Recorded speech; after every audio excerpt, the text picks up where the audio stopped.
उनसे ना डरो, क्योंकि कोई चीज़ ढकी नहीं जो खोली न जाएगी, ना कोई चीज़ छुपी है जो जानी न जाएगी। जो कुछ तुमसे अंधेरे में कहता है उजाले में कहो, जो कोई तुम कानों में सुनते हो कोठों पर उसकी मनादी करो।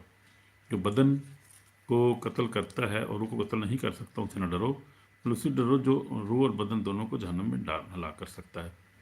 क्या पैसे की दो चिड़ियाँ नहीं बिकती? में से एक भी तुम्हारे बाप की मर्जी के बगैर ज़मीन पर नहीं गिरती। तुम्हारे सर के बाल भी गिने हुए हैं, बस डरो नहीं, तुम्हारी कदर तो बहुत सी चिड़ियों से ज़्यादा है। तो यहाँ पर यीशु मसीह ने बताया है कि हमें किसी से डरने की ज़रूरत नहीं है, यानी हालेलुया, डरना नहीं है, कभी घबराना नहीं है, परेशान नहीं होना है।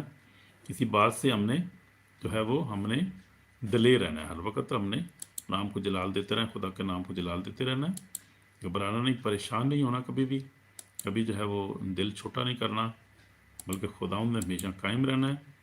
और जो है वो